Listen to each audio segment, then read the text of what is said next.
فقہ حنفی سے متعلقہ شرعی مسائل اور ان کے حل کے ساتھ آپ کی خدمت میں ایک دفعہ پھر حاضری کا شرف حاصل ہے۔ سب سے پہلے گزارش کر لیتا ہوں، پھر کچھ سوالات ہیں، انشاءاللہ کالز کا سلسلہ بھی شروع ہو جائے گا۔ ہمارے بہت سارے بہن بھائی میلز بھی کرتے ہیں، یقیناً ہمارے پاس جتنا وقت ہوتا ہے اس کے لحاظ سے جتنی زیادہ جلدی ممکن ہو جواب دینے کی کوشش کرتے ہیں، لیکن پوری دنیا سے تقریباً میلز آتی ہیں اور ایک بعض اوقات میل میں 4 5 6 کویسچنز ہوتے ہیں۔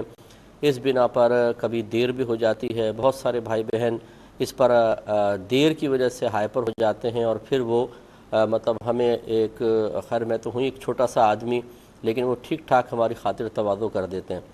اسی طریقے سے بہت سارے ایسے ہوتے ہیں جو واٹس ایپ پہ بھیج رہے ہیں یا موبائل پر میسیج کرتے ہیں، اس پہ جواب دینا ہمارے لیے بالکل ممکن نہیں ہے۔ ایک لائن میں کویسچن ہوتا ہے اور ہمیں پتہ ہے اس کا جواب میں اگر میں چاہوں تو پوری کتاب لکھ دوں، اور وہ کہتے ہیں اس پر آپ جواب دے دیں اور یس یا نو میں جواب دے دیں۔ اگر آپ کو اتنا ہی معلوم ہے کہ اس کا جواب یس یا نو میں آتا ہے تو بھائی ہم سے پوچھنے کی کیا ضرورت ہے، اور اگر آپ کو نہیں معلوم تو پھر ہمیں معلوم ہے کہ اس کا کتنا بڑا جواب ہوگا۔ ویسے ہی موبائل میں لکھتے ہوئے ہمارے تو انگوٹھے دکھ جاتے ہیں، یہ تو سارا دن بعض اوقات شاید یہ بچے لگے رہتے ہیں تو ان کو اتنی احساس نہیں ہوتا ہوگا، تو کیسے آپ یہ سوچئے کہ ہم اس پر اتنا بڑا جواب دے سکتے ہیں۔ اس لیے سوال اپنا نہ ٹیکسٹ میسیج بھیجیں نہ واٹس ایپ پہ بھیجیں، اس پہ جواب دینا پاسبل نہیں ہوتا ہے۔ آپ صرف ہمیں میل کریں وہاں پہ انشاءاللہ، یا پھر مطلب ہمیں ریٹرن فتویٰ استفتاء اپنا بھیج دیں اکیڈمی کے ایڈریس پر، تو ہم آپ کو ریٹرن فتویٰ دے دیں گے اگر فتویٰ چاہیے ہو تو، یہ ہو سکتا ہے۔ کچھ کویسچنز پچھلے پروگرامز کے رہتے تھے وہ میں پہلے لے لیتا ہوں۔ یہ پہلے کا ایک سوال تھا، ہمارے ایک عزیز ہیں، انہوں نے لاہور میں ہوتے ہیں، انہوں نے مجھے یہ یاد دلایا کہ یہ کویسچنز رہ گئے تھے۔ پہلا تھا کہ عورت کے موٹر سائیکل چلانے کی شرعی حیثیت کیا ہے؟ دیکھیں، شریعت عورت کے لیے چاہتی ہے کہ وہ ایک تو مردوں کی طرح بالکل بھی نہ ہو، یعنی کوئی ایسا کام نہ کرے جس سے مردوں کی مشابہت پیدا ہو۔ دوسرا یہ کہ شریعت ہمیشہ اس بات کو ناپسند کرتی ہے کہ عورت کسی بھی جہت سے اپنے آپ کو مرکز نگاہ بنا لے، اسی لیے عورت کو بہت زیادہ تیز خوشبو لگا کر باہر نکلنے سے منع کیا گیا، کیونکہ جب وہ خوشبو لگا کر نکلے گی اور غیر مردوں تک پہنچے گی تو لازم سی بات ہے کہ آدمی اس کا مرکز اور مرجع دیکھتا ہے کہ کہاں سے خوشبو آئی تو عورت کی طرف توجہ ہو جائے گی۔ اسی طرح علماء نے منع فرمایا کہ عورتیں بہت زیادہ بھڑکیلے لباس، حتیٰ کہ اگر کوئی بہن برقع استعمال کرتی ہے تو اس طرح کا نہ کرے کہ اس میں نقش و نگار وغیرہ ہوں کہ کسی کی توجہ نہ بھی ہو تو اچانک اس کی طرف ہو جائے۔ ان چیزوں سے منع کیا گیا ہے اور ان میں بہت سارے امور گناہ بھی ہوتے ہیں۔ اب ہمارے معاشرے میں خصوصاً ہمارے پاکستان میں عورتیں بالکل موٹر سائیکل نہیں چلاتی ہیں۔ یہاں گاڑی چلا رہی ہوں تو میں نے دیکھا ہے کہ لوگ جھانک جھانک کے دیکھنا شروع کر دیتے ہیں کہ یہ ایک عورت گاڑی چلا رہی ہے، موٹر سائیکل تو ویسے ہی نہیں چلاتے۔ اب جب عورت چلائے گی لازم بات ہے کہ ہر ایک کی مرکز نگاہ بنے گی، پھر مطلب شرارتی قسم کے لوگ، یہ ہو سکتا ہے کوئی سائیڈ مار دے، کوئی کچھ کر دے، اور پھر وہ ایک تماشا جو بنے گا وہ بھی آپ کے سامنے ہے۔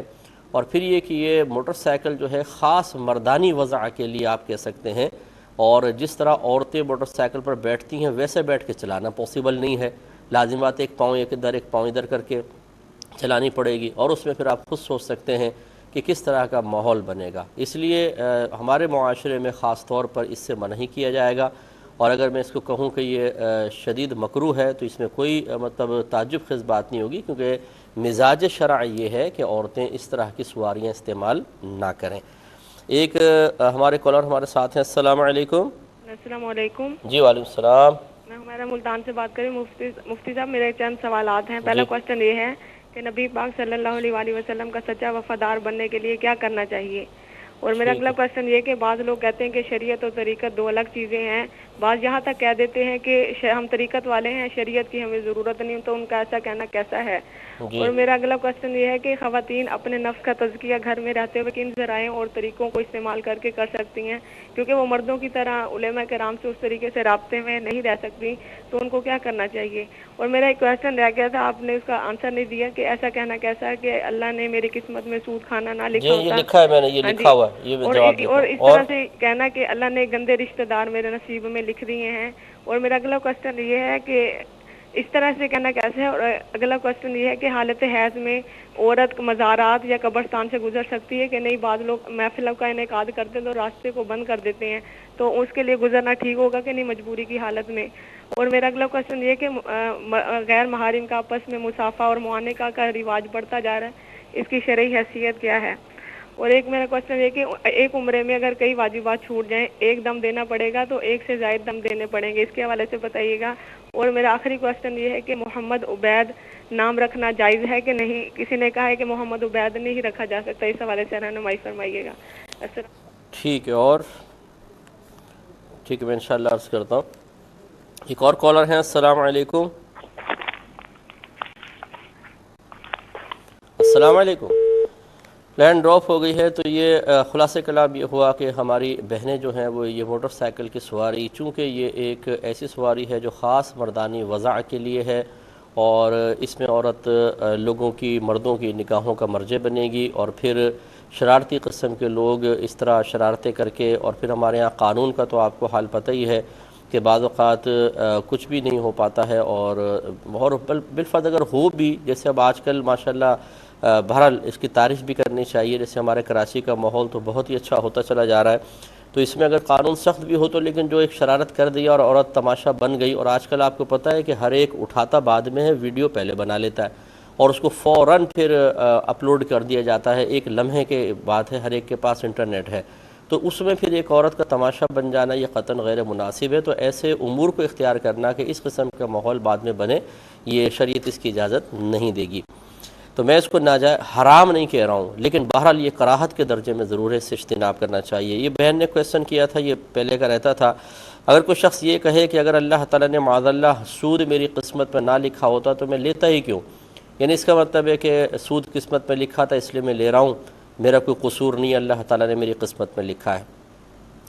دیکھیے حضرت علی رضی اللہ تعالی عنہ سے یہ کویسچن ہوا کہ کیا انسان کو اللہ تبارک و تعالیٰ نے مکمل اختیار کے ساتھ پیدا کیا ہے یا وہ مجبور محض ہے؟ آپ نے شاید فرمایا کہ اپنا ایک پیر اٹھاؤ، وہ ایک پیر اٹھا لی، ایک پیر پہ کھڑا ہوا تھا، آپ نے فرمایا اب دوسرا بھی اٹھاؤ، اس نے کہ عرض کی کہ حضور اگر میں دوسرا اٹھاؤں گا تو گر جاؤں گا، فرمایا بس یہی تمہارے سوال کا جواب ہے کہ اللہ تبارک و تعالیٰ نے ہمیں بالکل مجبور اور بے بس نہیں بنایا، لیکن کلی طور پہ اختیار بھی نہیں دیا ہے۔ تو اب خلاصہ کلام یہ ہے کہ ہم جب اچھے اعمال کرتے ہیں، ادب یہ ہے کہ اسے اللہ کی طرف منسوب کیا جائے، اور جو ہم برے اعمال کرتے ہیں اس میں چونکہ ہمارے اپنے ارادے اور کوشش کا بھی دخل ہوتا ہے، لہٰذا اسے اپنی طرف منسوب کریں، اللہ تبارک و تعالیٰ کی طرف منسوب کرنا بہت بڑی بے ادبی ہے، اور اس قسم کے لوگ دلیلوں سے کم سمجھتے ہیں۔ اب میں ایک اور دلیل سے سمجھا دیتا ہوں، اس کے منہ پہ تھپڑ ماریں زور سے، اور تھپڑ مار کے کہیں کہ اگر اللہ نے قسمت میں تیری نہ لکھا ہوتا تو یہ تھپڑ پڑتا ہی کیوں؟ پھر اس کی موٹر سائیکل چرا کے لے جائیں، اس کے مال چھین لیں اور بولے کہ تیری قسمت میں نہ لکھا ہوتا تو ہوتا ہی کیوں؟ تو تم بھی اس پہ راضی رہو، جیسے سود کے معاملے میں تم اپنے آپ کو یہ چاہتے ہو کہ تنقید نہ کی جائے اور اس کو اللہ کی طرف منسوب کر کے مجھے بری ذمہ قرار دیا جائے، تو ایسی تم بھی کر لو، تو یہاں پہ خاموش نہیں بیٹھے گا۔ تو خلاصہ کلام یہ ہے کہ یہ ایک شیطانی وسوسہ ہے اور شیطانی چکر ہے، اس سے باہر نکلیں۔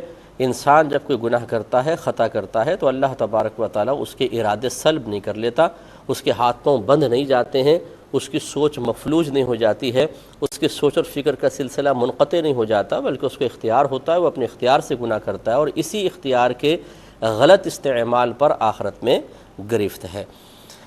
ایک یہ کویسچن تھا کہ کہا جاتا ہے غصہ حرام ہے، تو اس کا مطلب یہ ہوا اگر استاد اپنے شاگرد پر، ماں باپ اپنے اولاد پر، افسر اپنے ماتحت پر غصہ کرے تو پھر وہ حرام کا ارتکاب کر رہا ہے، اس کی کیا تشریح ہوگی؟ دیکھیے ہر بعض ہمارے ہاں مقولے مشہور ہو جاتے ہیں، لیکن اس کا مطلب یہ نہیں ہوتا کہ تمام تر صورتوں کا حصر یا تمام صورتوں کو قید کر لینا مقصود ہے۔ مثال کے طور پہ جب کہا جاتا ہے غصہ حرام، تو اس کا مطلب یہ نہیں ہے کہ غصے کی تمام صورتیں یہاں شامل ہیں۔ اسی طرح ہم کہتے ہیں لالچ بری بلا ہے، تو اس کا مطلب یہ نہیں ہے کہ ہر قسم کی لالچ منع ہے۔ بعض غصے محمود ہوتے ہیں، یعنی ان پہ ثواب ملتا ہے، بعض غصے مطلوب شرع ہیں کہ اگر آپ غصہ نہ کریں تو گناہ گار ہوں گے۔ اسی طرح بعض لالچ بہت اچھی ہوتی ہیں، جیسے نیکیوں کا لالچ ہے، اللہ کی بارگاہ میں مقبول ہونے کا لالچ، اور حرص اس کو عربک میں کہہ دیتے ہیں، یہ کوئی بری چیز نہیں ہے۔ تو یہ جو مقولے ہمارے درمیان معروف ہو جاتے ہیں، مشہور ہو جاتے ہیں، ان کو ہر صورت کے لیے ایک قانون یا ایک ضابطے کی حیثیت دے دینا بالکل صحیح نہیں ہوتا ہے۔ غصہ اگر ماں باپ، استاد یا افسر شرعی تقاضے کے مطابق دائرہ شریعت میں رہ کر اور صحیح وجہ سے کر رہا ہو تو اس میں کوئی حرج نہیں ہے، شریعت نے اس کی اجازت دی ہے۔ اس پہ تھوڑا سا کلام مزید کروں گا۔ ایک کالر ہیں، السلام علیکم۔ وعلیکم السلام۔ جی بہن۔ مفتی صاحب میرے 3 سوال ہیں۔ جی۔ پہلا سوال میرا کو ایجوکیشن کے حوالے سے ہے کہ اس کے جواز کی کوئی صورت ہے کیا؟ کیا چیز؟ میں نے علماء کرام سے پوچھا ہے تو وہ اس کے ناجائز ہونے کا ہی کہہ رہے ہیں کہ یہ مطلب مطلق ناجائز ہی ہے، تو اس کی جوازی صورت اگر کوئی ایک بنتی ہے تو پلیز وہ بھی کس کی بتا بہن، کس کی جوازی صورت؟ مسئلہ بولے نا۔ کو ایجوکیشن۔ اچھا یہ بولیے، ٹھیک ہے۔ اور دوسرا میرا سوال یہ ہے کہ میں کسی اور فکر سے تعلق رکھتی ہوں اور میرے والدین کسی اور سے، تو ہمیں بعض اوقات تھوڑا بہت اختلاف ہو جاتا ہے، تو میں بھی والدین سے تھوڑا بہت اپنے فکر کے بارے میں بول لیتی ہوں ادا میں رہتے ہوئے، مطلب تو ایسے میں کبھی ایسا بھی ہو جاتا ہے، کبھی کچھ والدین سے تھوڑا غلط بھی ہو جاتا ہے، تو ایسے میں مجھے کیا کرنا چاہیے؟ مطلب آپ کا علیحدہ فقہ ہے، والدین کا علیحدہ ہے، یوں؟ ہاں جی ٹھیک ہے، میں بتاتا ہوں۔ اور مطلق علیحدہ ہے۔ چلیں اور بولیں تیسرا اور کوشچن۔ تیسرا میرا سوال یہ ہے کہ بھائی جو ہے انہیں میں روپیز اپنے پیسے دیتی ہوں، مطلب تو پھر ہی وہ میری چیز لے کر آتے ہیں، اگر میں انہیں نہ دوں تو وہ مطلب چیز نہیں لے کے آتے میری، تو میرا انہیں پیسے دینا اور ان کا لے لینا تو کیا یہ جائز ہوگا؟ ٹھیک ہے۔ اور اضافی پیسے مطلب اس چیز کے نہیں، ویسے ہی کہ مجھے اتنے دو پیسے پھر میں چیز لے کر آؤں گا، یہ جائز ہوگا میرا دینا اور ان کا لینا؟ کیا یہ رشوت کے زمرے میں تو نہیں آئے گا؟ جی اور بس یہ 3 کوشچن ہے، شکریہ۔ ٹھیک ہے، میں عرض کرتا ہوں انشاءاللہ۔ تو غصے کے بارے میں آپ کو بتا رہے تھے کہ چلیں پہلے ایک اور کالر ہے، ان کی بھی کال لے لیتے ہیں، پھر جواب شروع کریں گے۔ السلام علیکم۔ السلام علیکم۔ وعلیکم السلام جی ورحمۃ اللہ وبرکاتہ۔ مفتی صاحب بڑی نصیبت سے آپ کا نمبر مل گیا، نیا اعتبار سے بول رہا ہوں۔ اس کو مصیبت نہیں کہتے، آپ اللہ کی رحمت کہہ سکتے ہیں۔ نہیں، اچھا میں کہتا ہوں کہ بڑی نصیب سے۔ اچھا جی بولیے۔ تو سر میرا سوال یہ ہے کہ ایک قربانی کا جانور ہے، 7 ایسے ہوتے ہیں اکثریت کے 7 ہوں، لیکن ہم 7 بندے نہیں تھے، بندے ہی نہیں ملے، تو ہم نے 4 مل کے ایک گائے کو ذبح کر دیا ہے اللہ کا نام لے کے۔ Very good. تو پھر کیا نام ہے، ہم پھر ایک اور سوال ہے کہ یہ لڑکیاں جو پلیکنگ کراتی ہیں، کیا یہ کرانا جائز ہے ان کا؟ ٹھیک ہے۔ اور ایک سوال ہمارا یہ ہے کہ ہم گاؤں میں رہتے ہیں، تو گاؤں کے پیچھے ایک دربار ہے، وہاں مسجد نہیں ہے اس دربار میں، لیکن وہ مولوی نہیں ہے، سید زادہ ہے، وہ اذان دیتا ہے اسپیکر میں، لیکن مسجد کوئی نہیں ہے، گھر میں بیٹھ کر اذان دیتا ہے، کیونکہ سردی ہے وہ ادھر ہی بیٹھ کے اذان دے دیتا ہے، تو کیا ان کا اذان دینا ٹھیک ہے؟ ٹھیک ہے۔ ایک سوال ہے کہ ہمارے گاؤں میں پسماندہ رکھا جمعے کی شرائط موجود نہیں ہے، جن کے جمعہ ہونا چاہیے کہ مسجد میں اتنے شرائط کے جمعہ، وہاں مسجد میں جمعہ ہم عرصہ دراز سے پڑھتے ہیں، دوسرے لوگ بھی آ جاتے ہیں، تو کیا ایسے کرنا، ان کا جمعہ پڑھنا ٹھیک ہے؟ جمعہ کہاں پڑھ رہے ہیں؟ گھر میں؟ گاؤں میں ایک مسجد ہے، مسجد ہے لیکن ٹھیک ہے، مسجد ہے لیکن وہ شرائط جو موجود ہے نا شہر میں ہونا وہ نہیں ہے، گاؤں ہے۔ ٹھیک ہے، میں عرض کرتا ہوں انشاءاللہ۔ ایک مختصر سا بریک لیں گے، انشاءاللہ جوابات کا سلسلہ ہوگا ایک چھوٹے سے بریک کے بعد۔ بسم اللہ الرحمن الرحیم۔ تو غصے کے بارے میں ہمارا کلام چل رہا تھا۔ یاد رکھیں کہ غصہ ہر جگہ حرام نہیں ہوتا، ہر جگہ اچھا بھی نہیں ہوتا۔ جو غصہ نفسانی خواہشات کے تابع ہو کر دنیا کی غرض سے اپنے نفس کے لیے شیطان کے دباؤ میں آ کر کیا جائے، یعنی اس کا اظہار کیا جائے، وہ حرام ہوتا ہے۔ غصہ اصل میں یوں سمجھ لیں کہ دل کی ایک کیفیت کا نام ہے۔ جب کوئی چیز ہمیں ناپسندیدہ محسوس ہوتی ہے تو دل میں ایک نفرت اور ناپسندیدگی کی ایک کیفیت سی بننے لگ جاتی ہے، اسی کا نام غصہ ہوتا ہے۔ اب غصہ آنا یہ برا نہیں ہوتا، اس کا اظہار برا ہو سکتا ہے، کیونکہ غصہ آنا یا غصہ قلب میں پیدا ہونا یہ غیر اختیاری امر ہے، اور اللہ تبارک و تعالی نے غیر اختیاری امر پر انسان کی گرفت نہیں فرمائی ہے۔ لا یکلف اللہ نفسا الا وسعها، اللہ تعالیٰ فرماتا ہے کہ اللہ تعالیٰ کسی جان کو اس کی ہمت سے زیادہ آزمائش میں مبتلا کرتا ہی نہیں۔ تو غصہ آنا برا نہیں ہوتا، لیکن اس کا اظہار پھر اچھا یا برا ہو سکتا ہے، کہ اور اظہار ہوتا ہے آنکھ کے ذریعے یا زبان کے ذریعے یا ہاتھ کے ذریعے یا پیر کے ذریعے، گھور کر دیکھا، برا بھلا کہہ دیا، ہاتھ سے مار دیا، پیر سے مار دیا، یہ غصے کا اظہار ہے۔ تو اگر انسان یہ دیکھتا ہے کہ اللہ تعالیٰ کی رضا کی خاطر نہیں بلکہ اپنی ذات کی خاطر دنیا کے لیے غصہ آیا ہے تو اس کو پینا واجب ہے، اور پینے کا مطلب یہ ہوتا ہے کہ اس کا اظہار نہ ہونے دیں۔ اور اگر غصہ اللہ تبارک و تعالیٰ کی رضا کی خاطر آیا ہے، مثال کے طور پہ کوئی اللہ کے حق میں کوتاہی کر رہا ہے، نافرمانی کر رہا ہے، عبادات ترک کر رہا ہے، گناہ کر رہا ہے، برا فعل کر رہا ہے، اس وجہ سے قلب میں غصہ پیدا ہوا ہے، تو یہ اللہ کی رضا کی خاطر ہے، اور یہ نبیوں کے لیے، نبیوں کی خدمت میں ایسا غصہ حاضر ہوا ہے، انہوں نے اس کا اظہار بھی کیا ہے۔ ایسا غصہ پیدا ہونا بھی بہت اچھا ہے، اور اس کا اظہار کرنا حکمت کے ساتھ یہ بھی بہت اچھا ہے۔ اور ایک غصہ ایسا ہوتا ہے جس کا اظہار بعض اوقات واجب ہو جاتا ہے، جیسے اگر استاد اپنے شاگردوں کو نکمے پن کی طرف مائل دیکھے اور وہ سمجھتا ہے کہ غصے کی وجہ سے میں ان کو دین کی طرف، پڑھائی کی طرف لا سکتا ہوں، تو تھوڑا بہت اظہار غصے کی اجازت ہے، یعنی صحیح معقول، وہ نہیں کہ ڈنڈا مار مار کے ہاتھ پاؤں توڑ دیں، اس کی شریعت اجازت نہیں دیتی ہے۔ اسی طرح ماں باپ اگر جلال کا اظہار نہ کریں، جہاں پر کرنا چاہیے تو گناہ گار ہوں گے۔ یوں ہی ایک پیر اپنے مریدین پہ نہ کرے، افسر اپنے ماتحت پہ نہ کرے، شوہر اپنی بیوی پہ نہ کرے تو یہ گناہ گار ہوگا۔ ہاں، بیوی بعض اوقات اپنے شوہر پہ غصہ ہو جاتی ہے، یہ شرعاً صحیح نہیں ہے۔ عورت کو اللہ تعالیٰ نے محکومہ بنایا ہے، اگر شوہر کی کوئی بات ناگوار گزرے، وہ نافرمانی کر رہا ہے تو یہ کہہ ضرور سکتی ہے، لیکن لہجہ نرم ہونا چاہیے، دلیل کے ساتھ، اچھے انداز سے، پیار محبت سے، موقع محل کی نزاکت کو دیکھ کے کہے تو اس میں کوئی حرج نہیں۔ ہاں، اگر صرف اس کے دل میں غصہ پیدا ہو رہا ہے، وہ اظہار نہیں کر رہی، تو اس میں یہ بھی بری ذمہ ہے۔ امید ہے کہ اس تفصیل سے آپ غصے کے بارے میں اجمالاً کچھ باتیں سمجھ گئے ہوں گے۔ ایک بھائی نے کویسچن کیا تھا کہ گورنمنٹ اسپتال سے بعض اوقات ہم علاج کرواتے ہیں، وہ لوگ دوائیاں دیتے ہیں، بعض دوائیاں بچ جاتی ہیں، وہ گھر میں پڑی رہتی ہیں، ان کا کیا کیا جائے؟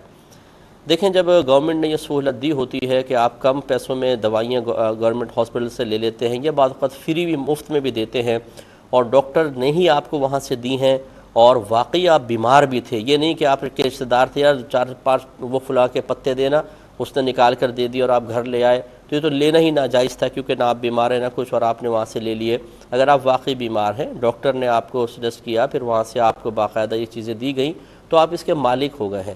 اب آپ چاہیں تو خود یوز کر سکتے ہیں، بچ جائیں تو دوسرے کو بھی دے سکتے ہیں، اور بہت بہتر ہے کہ واپس ہاسپٹل میں اگر دے دیں، ایکسپائر اس کی ڈیٹ وغیرہ ابھی ایکسپائر نہیں ہوئی ہے، وہ دوائی ایکسپائر نہیں ہوئی ہے تو اس کو دے دیجئے واپس، تاکہ دوسرے کے کام آ جائے۔ تو خلاصہ کلام یہ ہے کہ جو اس طرح کے ہاسپٹلز میں سہولت فراہم کی جاتی ہے، ان دوائیوں کے آپ مالک ہو جاتے ہیں، رکھنا چاہیں رکھیں، خود علاج کرتے رہیں، بعد میں استعمال کر لیں یا واپس کر دیں، تو یہ بہت ہی اچھی بات ہے۔ ایک بہن نے کویسچن کیا کہ نبی کریم صلی اللہ علیہ وسلم کا سچا وفادار بننے کا کیا طریقہ ہے؟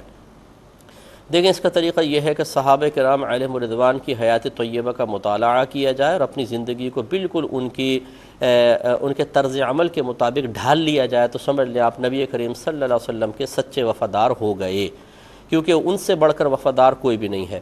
اور ہم نے یہ دیکھا ہے کہ صحابہ کرام میں سب سے بڑا جو وصف تھا وہ اطاعت کا تھا، یعنی وہ فرما برداری کرتے تھے، نبی کریم صلی اللہ علیہ وسلم کے حکم کو مانتے تھے۔ آج ہمارے ہاں ہم نے نبی کی محبت کو بھی مطلب ایک رسم بنا لیا ہے، غلامی رسول میں موت بھی قبول ہے نعرے لگائیں گے، لیکن غلامی رسول میں داڑھی قبول نہیں ہے، غلامی رسول میں عورتوں کو پردہ کرنا قبول نہیں ہے، غلامی رسول میں لڑکیوں کا پیچھا چھوڑ دینا قبول نہیں ہے، غلامی رسول میں علم دین سیکھنا قبول نہیں ہے، غلامی رسول میں گناہوں سے کنارہ کشی اختیار کرنا قبول نہیں ہے، باقی سب کچھ ہے، نعرے لگائیں گے۔ تو یہ کوئی وفاداری ہوتی ہے؟ یہ سچی کوئی غلامی کہتے ہیں؟ اگر کوئی آپ کس طرح کی غلامی کرے کہ نعرے آپ کے نام کے لگاتا رہے اور کہنا آپ کا ایک بھی نہ مانے، تو کیا آپ اس کو اپنے پاس رکھنا چاہیں گے؟ اور کیا آپ اس کو سچا وفادار کہیں گے، اپنا سچا غلام کہیں گے؟ لیکن ہم اسی طرح کی غلامی اور اسی طرح کی وفاداریوں کو ثبوت دے رہے ہیں۔ تو اس لیے سب سے پہلی چیز اطاعت ہے۔ پھر صحابہ کی زندگی دیکھیں، نبی کریم صلی اللہ علیہ وسلم کی ناپسندیدگی والا کوئی عمل نہیں کرتے تھے۔ تیسری چیز، سرکار صلی اللہ علیہ وسلم کی اتباع۔ اتباع کا مطلب یہ ہوتا ہے کہ بعض اعمال سرکار نے اختیار کیے لیکن ان کے اختیار کرنے کا حکم نہیں دیا، اور وہ سرکار کے ساتھ خاص بھی نہیں تھے، سہون بھی صادر نہیں ہوا، آپ کا خاصہ نہیں تھا اور سہون بھی نہیں ہوئے۔ جیسے آپ نے ایک دفعہ 2 رکعت نماز پر سلام پھیر دیا، 4 رکعتیں نماز تھی، 2 پر سلام پھیر دیا، پھر جب آپ کو توجہ دلائی گئی اور یقینی سی بات ہے اللہ تعالیٰ نے شرعی حکم بیان کر فرمانا تھا، اس لیے آپ کی توجہ کسی اور طرف تھی، تو پھر آپ نے بقیہ 2 رکعتیں ادا کرنے کے بعد آخر میں سجدہ سہو کیا، تو اس فعل میں اتباع نہیں ہوگی کیونکہ سہون ہوا تھا۔ ایسی جو نبی کریم صلی اللہ علیہ وسلم کی ذات پاک کے ساتھ خاص ہیں، جیسے 4 سے زیادہ ازواج ایک ساتھ نکاح میں رکھنا، ان میں اتباع نہیں ہوگی جو سرکار کے خاصہ ہیں۔ باقی جو سرکار نے افعال اور اعمال اختیار کی ہیں، صحابہ کرام حتی الامکان نبی کریم صلی اللہ علیہ وسلم کے ان افعال کو اختیار کیا کرتے تھے۔ یہ تین چیزیں اگر آپ لے لیں تو پھر بھی یہ بہت بہت بڑی چیزیں، اطاعت، اتباع اور سرکار صلی اللہ علیہ وسلم کی ناپسندیدگی کا خیال کر کے ہر اس امر سے، ہر اس قول سے، ہر اس فعل سے اپنے آپ کو دور رکھنا جو سرکار کی ناپسندیدگی کا سبب بن سکتا ہے یا اسے سرکار نے ناپسند کیا ہے۔ اور یہ تین ایسی چیزیں ہیں، میں نے آپ کو ذکر کر دیں کہ آپ جتنے یہ عشق رسول کا نعرہ لگانے والے حضرات ہیں، ان کو اس امتحان پر جانچ کر دیکھ لیں، بہت ہی کم ایسے ہوں گے جو اس معیار پر پورے اتر رہے ہوں گے، نہ نبی کا کہنا مانیں گے، نہ نبی کی اتباع کریں گے، نہ سنن وغیرہ پہ کوئی عمل پیرا نہیں ہوں گے، اور سرکار کی ناپسندیدگی والے ہزارہا کام کر رہے ہوں گے۔ گناہ سرکار کو سب سے زیادہ ناپسند ہے۔ بخاری کی روایت سرکار نے ارشاد فرمایا کہ جس نے میری نافرمانی کی، اللہ تبارک و تعالی نے اس پر ذلت و خواری کو مسلط فرما دیا ہے۔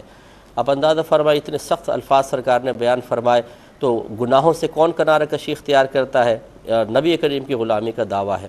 تو کوئی برا نہ مانے، میں کسی کے عشق رسول کو چیلنج بھی نہیں کر رہا ہوں، میں تو ایک وہ امتحان آپ کے سامنے پیش کر رہا ہوں، ایک وہ آئینہ سامنے رکھ رہا ہوں جس میں اپنے آپ کو بھی دیکھوں گا اور آپ بھی اپنے آپ کو دیکھیں، اور پھر فیصلہ کریں کہ ہم سچے وفادار ہیں یا صرف نعروں کے لحاظ سے وفادار ہیں۔ تو امید ہے کہ بہت سی چیزیں ہمیں سمجھ میں آ جائیں گی۔ ایک ہی کہتے ہیں کہ بعض لوگ یہ کہتے ہیں کہ شریعت علیحدہ ہے، طریقت علیحدہ ہے، ہمیں شریعت کی معاذ اللہ ضرورت نہیں، ہم تو طریقت والے لوگ ہیں۔ دیکھیے نبی کریم صلی اللہ علیہ وسلم جو تھیوری لے کر آئے اس کو کہتے ہیں شریعت، جو تعلیم ہے، اور جو پریکٹیکل سرکار نے کر کے دکھایا، جو عمل کر کے دکھایا، اس کا نام ہے طریقت۔ جب شریعت اور طریقت انسان اختیار کر لیتا ہے تو پھر وہ معرفت حاصل کرنے میں کامیاب ہوتا ہے، اور جب اس کو معرفت حاصل ہوتی ہے تو اللہ تبارک و تعالیٰ اس کو حقیقت تک پہنچا دیتا ہے، وہ حقائق دیکھنے لگ جاتا ہے۔ اب یہ اس قسم کے جاہل اور اجڑ قسم کے لوگ جنہوں نے آ کر گدیوں پہ قبضے کر لیے ہیں، اور جو اچھے پیر اعظام ہیں، اچھے مشائخ ہیں، خاندانی پیر ہیں، ان کو بدنام کر رہے ہیں، یہ بیٹھ کے اس قسم کی باتیں کرتے ہیں، کیونکہ یہ نفس کے غلام ہوتے ہیں۔ انہیں اپنے متبعین کو مطمئن بھی کرنا ہوتا ہے کہ ہمارے گناہوں، ہماری خطاؤں کے باوجود ہمیں اپنا لیڈر تسلیم کر لو۔ تو اس کا طریقہ بہترین یہی ہے کہ یہ کہا جائے جس شریعت کچھ اور ہوتی ہے، طریقت کچھ اور ہوتی ہے۔ اب ان سے پوچھو کہ تم نے طریقت جو کہا کچھ اور ہوتی ہے، کہیں نہ کہیں سے تو اس کا ثبوت ہوگا نا، لاؤ وہ ثبوت پیش کرو۔ 1500 سال کے اندر کون سے بزرگ تھے جو تمہاری اس طریقت کے اوپر عمل پیرا تھے، جن کی تم اتباع کر رہے ہو؟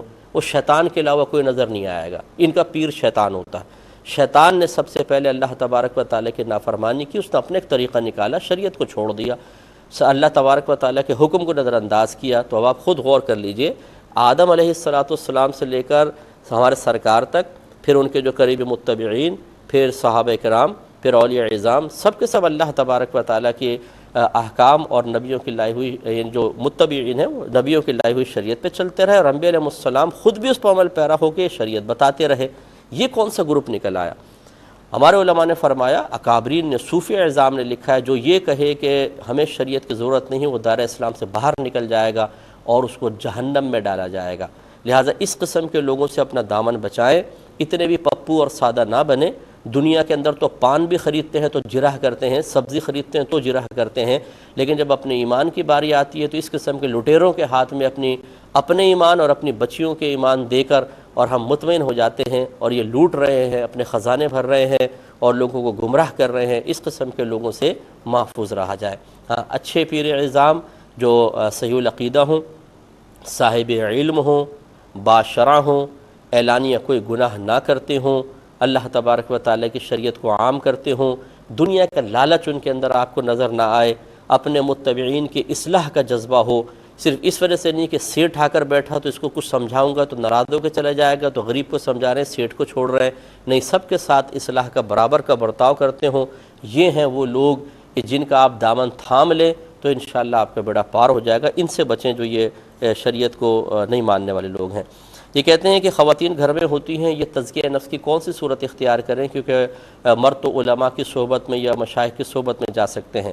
دیکھیں، ہماری بہنوں سے میری گزارش ہے، آپ قرآن پڑھیں، حدیث پڑھیں، قرآن کو تفسیر کے ساتھ پڑھیں، حدیث کو شرح کے ساتھ پڑھیں، بہت سی باتیں سمجھ میں آئیں گی۔ اسی طریقے سے بہت سے پروگرامز ہوتے ہیں، میں گزارش کرتا ہوں ہمارا درس بخاری آپ دیکھیں، الہادی دیکھیں، احکام شریعت بھی آپ دیکھیں گے، بہت کچھ سمجھ میں آئے گا۔ میری اکثر کوشش ہوتی ہے کہ میں بڑی بڑی باتیں کرنے کے بجائے عوامی سطح پر اتر کے عوام کے لیے کام کروں۔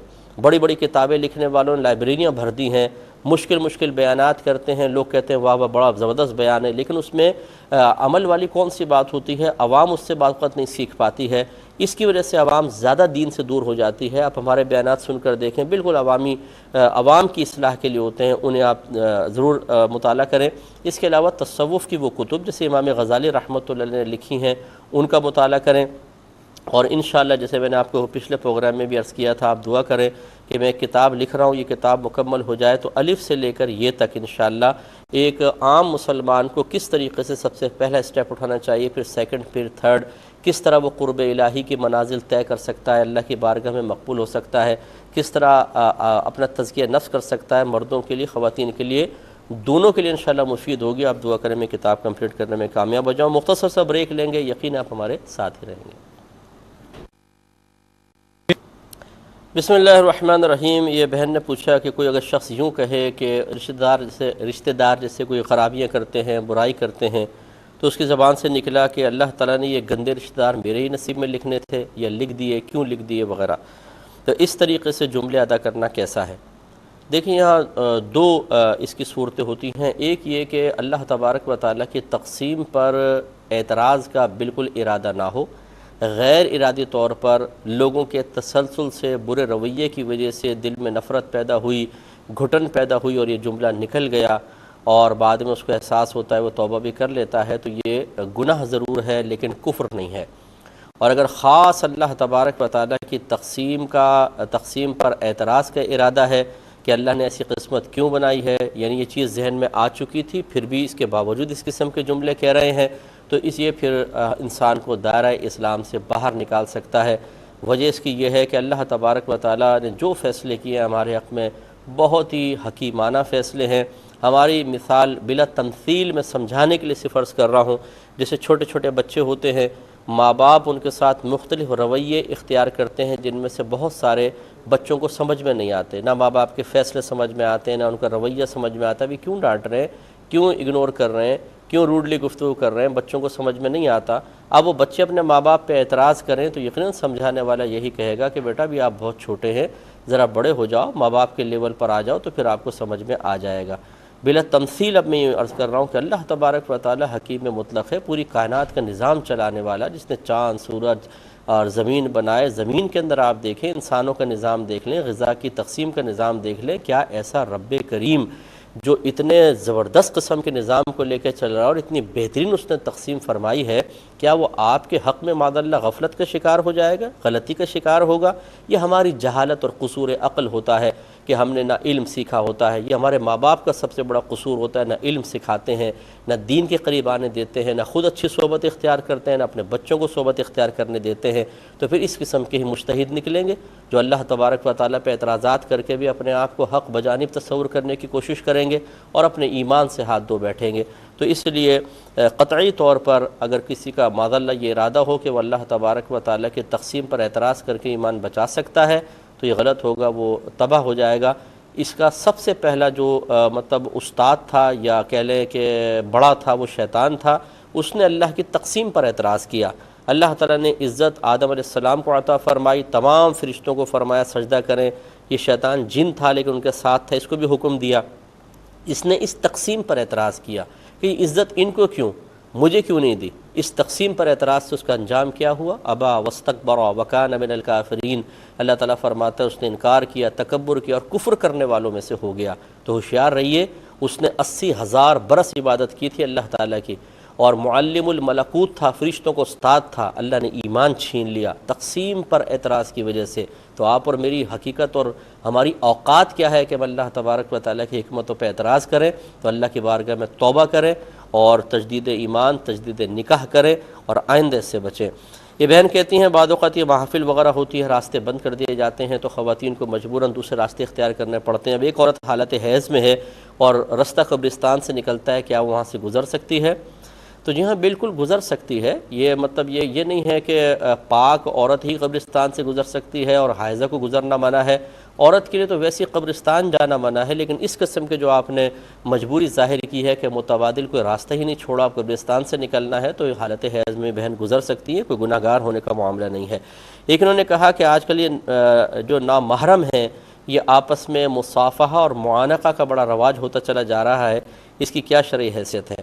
تو بالکل واضح سے شرعی حیثیت ہے کہ جو شریعت نامحرم مطلب مرد کو عورت اور عورت کو بری نظر کے ساتھ مرد کو دیکھنے کو منع کرتی ہے، نظر کا حکم اتنا سخت ہے، تو پھر مصافحہ کرنا، پھر معانقہ کرنا، اور آج کل ایک اور بدعت قبیحہ نکل گئی ہے گال سے گال ملانا۔ یہ میں نے اکثر یہ محسوس کیا، یہ وہ طبقہ ہوتا ہے کہ جو ایک تو اپنے آپ کو سب سے منفرد دکھانا چاہتا ہے کہ دیکھیں ہم دین کی پابندیوں کو برداشت نہیں کرتے، ہم پرانے لوگ نہیں، ہم نئے لوگ ہیں۔ یہ ان کے اندر ایک احساس کمتری ہوتا ہے، جس احساس کمتری کو ختم کرنے کے لیے اس قسم کی اوچھی حرکتوں کی طرف آ جاتے ہیں، اور پھر دوسروں کو حقارت کی نگاہ سے دیکھنے کہ یہ چونکہ نہیں کر رہے تو یہ بیکورڈ لوگ ہیں، ہم ہیں ماڈرن لوگ اور ہم نے دیکھو یہ کارنامہ کیا ہے۔ اور ان کو جب سمجھایا جائے تو کہتے ہیں کہ بھئی اب ہمیں ہماری زندگی ہماری دنیا میں رہنے دیں، آپ وہی پرانے رسموں پہ چلتے رہیے۔ لیکن ان سے میں گزارش کرتا ہوں ذرا میدان محشر کا تصور ذہن میں لائیں، سب ختم ہو چکا ہے، آپ اللہ کی بارگاہ میں کھڑے ہیں اور وہاں پر شریعت کے مطابق حساب و کتاب ہوگا، آپ کے بنائے ہوئے رولز کے مطابق، آپ کی دنیاوی رسومات اور آپ کے بنائے ہوئے قوانین کے مطابق نہیں ہوگا۔ اس وقت یہ مصافحہ کرنا، نامحرم سے گلے ملنا اور معاذاللہ گال سے گال ملانا کس قدر عذاب کا سبب بنے گا، اور جن لوگوں کو آپ ان امور کی بنا پر اپنے آپ کو منفرد اور اپر لیول پر اور دوسروں کو حقارت کی نگاہ سے دیکھ رہے تھے، جو ایسے کام نہیں کر رہے تھے، وہ عزت کے ساتھ ہوں گے اور آپ اللہ نہ کرے کہ ذلت کا شکار ہوں گے۔ تو ایسے امور کہ جن سے دنیا کا کوئی فائدہ نہیں بلکہ اللہ کی صریح نافرمانی اور علانیہ نافرمانی پر مشتمل ہو، میدان معاشر کی ذلت کو اپنے ذہن میں رکھتے ہوئے ان سے بچنا انتہائی ضروری ہے۔ تو یہ گناہ ہے، حرام ہے۔ ایک ہی کہتے ہیں کہ اگر کوئی حج یا عمرے پر گیا اور وہاں پر بہت سارے جرائم ہو گئے، اس سے یعنی غلطیاں ہو گئی، تو کتنے دم لازم ہوں گے؟ دیکھیں جتنے جرم ہوتے جاتے ہیں اتنے ہی دم لازم ہوتے چلے جائیں گے، دینا ہوگا۔ ایک ہی کہتے ہیں کہ محمد عبید نام رکھنا کیسا ہے؟ مناسب نہیں ہے، کیونکہ عبید مطلب ہوتا ہے چھوٹا سا غلام، یعنی حقیر سا غلام، اور محمد اور اس کے ساتھ پھر اس طرح مناسب نہیں۔ اس لیے بعض اکابرین نے فرمایا محمد اصغر نام رکھنا صحیح نہیں ہے، اصغر مانے دوسروں کے مقابلے میں چھوٹا، اب محمد اصغر یہ عجیب مفہوم بن رہا ہے، تو ایسا کوئی نام سرکار کے نام کے ساتھ، یعنی اگرچہ وہ سرکار کا نام نہیں ہے، اس وقت ہمارا نام ہے، لیکن بہرحال اس نام کو رکھا اس لیے کہ ہمارے نبی کریم صلی اللہ علیہ وسلم کا نام تھا، تو اس طرح دو ناموں کو نہ ملائیں، کہ اگر ملایا جائے تو غلط قسم کا مفہوم نکلتا ہو، اس سے اجتناب کرنا چاہیے۔ ایک انہوں نے پوچھا کہ کو ایجوکیشن جو طرز تعلیم ہے یہ کیسا ہے، جائز ہے کہ ناجائز ہے؟ دیکھیں یہاں پہ چند صورتیں ہیں، میں پہلے بھی اس کو کہہ چکا ہوں۔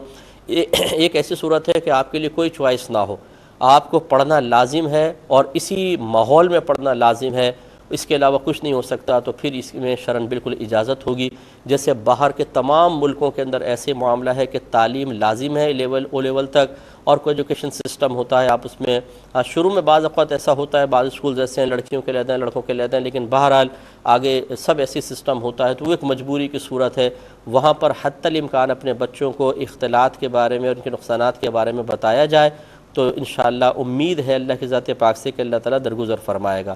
دوسرا یہ کہ آپ کو اختیار ہے، آپ علیحدہ پڑھ سکتے ہیں، لیکن اب اس میں تعلیم کا مسئلہ ہوتا ہے۔ بعض اوقات بالفرض ایک ایجوکیشن ہے، اس میں آپ بیٹھیں گے نہیں، مل کر نہیں بیٹھیں گے، لڑکے علیحدہ ہیں لڑکیاں علیحدہ ہیں اور آپس میں فری نہیں ہو رہے ہیں، اور طرز تعلیم اس جگہ کا بہت ہی بہترین ہے، تو اچھے مستقبل کی خاطر اس نقصان کو برداشت کیا جا سکتا ہے کہ پردے میں برقعے میں لڑکی بیٹھے اور تعلیم حاصل کرے، لڑکوں سے بالکل اختلاط نہ رکھے، فری نہ ہو، ہنسی مذاق نہ ہو، تو اس کی گنجائش نکل سکتی ہے، ایسے لڑکے کے لیے بھی نکل سکتی ہے۔ اور اگر ایسا نہیں ہے، آپ علیحدہ علیحدہ پڑھ سکتے ہیں، طرز تعلیم بھی بہت اچھا ہے، اور کوئی اس میں زبردستی بھی نہیں ہے کہ آپ ساتھ مل کر بیٹھیں، تو پھر حکم شرعی ہوگا کہ لڑکوں کے کالج میں پڑھیں یا اسکول میں پڑھیں، اور لڑکیاں لڑکیوں کے کالج یا اسکول میں پڑھیں، پھر اختلاط کرنا یہ شرعاً صحیح نہیں ہوگا۔ ایک ہی کہتے ہیں کہ بچی نے فرمایا کہ ان کے والدین کا فقہ علیحدہ ہے، ان کا فقہ علیحدہ ہے، بعض وقت فقہی معاملے میں بحث ہو جاتی ہے، اور یہ کہتی ہیں کہ میرے لہجہ سخت ہو جاتا ہے، کیا حکم شرع ہوگا؟ دیکھیں جب فقہی اختلاف ہے یا مختلف مکاتب فکر بھی ہوتے ہیں بعض اوقات کہ مختلف اسکول آف تھاٹ سے تعلق رکھتے ہیں، ماں باپ کا علیحدہ ہوتا ہے، بچے علیحدہ ہو جاتے ہیں، ایسی صورت میں یقیناً آپس میں بحث کر کے دوسرے کو قائل کرنا تقریباً ناممکنات میں سے ہوتا ہے، نہ وہ آپ کے سانچے میں ڈھل سکتے ہیں نہ آپ ان کے سانچے میں ڈھل سکتے ہیں، تو بحث کرنا بالکل بیکار ہے۔ خصوصاً اولاد کے بارے میں گزارش یہی ہے کہ اپنے والدین سے بحث نہ کریں، لہجہ سخت نہ کریں۔ اگر آپ سمجھتے ہیں کہ آپ صحیح ہیں، والدین غلطی پر ہیں، تو پیار محبت کا راستہ اختیار کریں۔ یہ جو ہمارے یہاں بعض اوقات ڈنڈا اٹھانے کا کہہ دیتے ہیں نا کہ ڈنڈا اٹھاؤ اور لوگوں کو یوں کرو اور یوں کرو، آپ کرتے رہیں 100 سال تک، ایک کی بھی اصلاح نہیں کر سکتے۔ ڈنڈا مار کے کبھی اصلاح نہیں ہوتی، پیار سے محبت سے کریں گے تو اصلاح ہوگی۔ یہ ڈنڈا مار طریقہ اختیار نہ کریں، پیار محبت سے کریں، مان جائیں ٹھیک، ورنہ آپ اپنے راستے پہ چلتے رہیں۔ اگر آپ کا راستہ ٹھیک ہے تو، غلط راستہ ہے تو آپ کو ان کی بات ماننی چاہیے۔ یہ کہتی ہے بہن نے فرمایا کہ میں اپنے بھائیوں سے کہتی ہوں میری چیز لا دو، وہ کہتے ہیں جب تک پیسے نہیں دو گی ہم نہیں لائیں گے، تو مجھے مجبوراً پیسے دینے پڑتے ہیں۔ یہ رشوت تو نہیں ہے؟ دیکھیں رشوت کے زمرے میں نہیں آئے گا، یہ اجارے کے زمرے میں آئے گا کہ وہ بھائی کہتے ہیں ہم بغیر پیسے کے آپ کا کام نہیں کریں گے، تو گویا کہ ہمیں اس کی اجرت دی جائے، عمل کی اجرت آپ اجرت دے دیتی ہیں تو ٹھیک ہے، اس میں کوئی حرج نہیں ہے، لیکن پیسے پہلے طے کریں۔ یہ کام میں کرواؤں گی، کتنے پیسے لوگے؟ اتنے پیسے، آپ راضی ہیں تو کہیں یس جاؤ کرو اور اتنے پیسے دے دیں، یہ صحیح ہے۔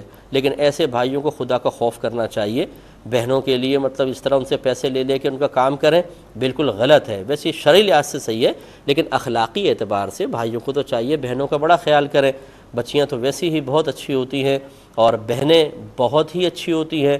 ایک وقت میں آپ کے بھائی آپ سے دور ہو جائیں گے اور ماں باپ کے لیے بیٹے دور ہو جائیں گے، لیکن بیٹی اور بہن بڑی مخلص ہوتی ہیں۔ اکثر میں نے دیکھا ہے 99% کہہ لوں تو کوئی بیجا نہیں ہوگا، ہاں 1% ایسی بھی ہوتی ہیں جو بڑی خراٹ قسم کی ہوتی ہیں اور بھائیوں سے زیادہ خطرناک ہوتی ہیں، وہ ایک الگ مسئلہ ہے۔ لیکن اکثر بچیاں بہت اچھی ہوتی ہیں۔ ماں باپ کہتے ہیں جی بیٹا ہو جائے بیٹا ہو جائے، اور بیٹا جب ہو جاتا ہے وہ ساری زندگی تنگ کرتا رہتا ہے، پھر بیوی کو لے کے علیحدہ چلا جاتا ہے، کام بیٹی ہی آتی ہے اور بیٹی ہی ناپسند ہوتی ہے۔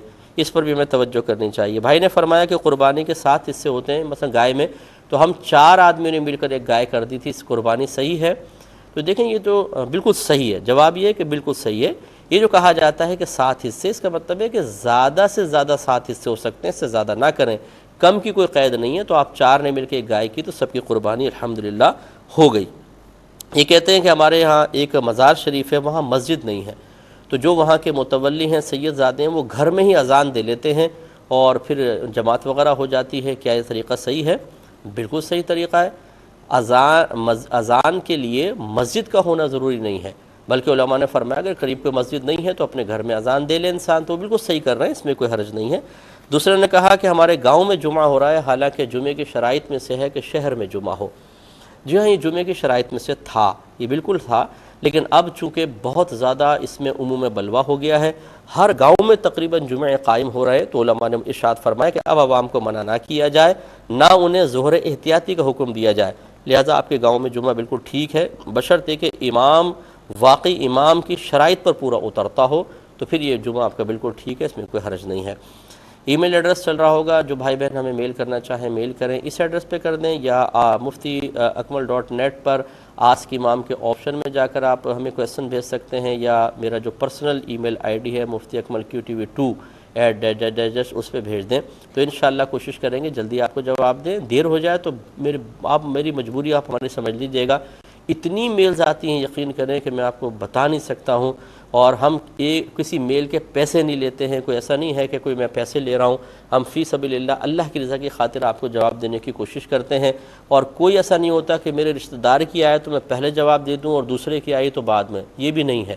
کوشش ہوتی ہے جیسی جو ارجنٹ میلز ہوتی ہیں، بلکہ ہم کوشش کرتے ہیں جلدی دے دیں، پھر بھی ارجنٹ بھی اتنی کثیر آ جائیں تو کیا کریں، اس لیے ہماری مجبوری کو سمجھتے ہوئے ناراض نہ ہوا کریں، اور آپ میل اعتماد کے ساتھ بھیجیں، جواب انشاءاللہ ضرور بھیجیں گے۔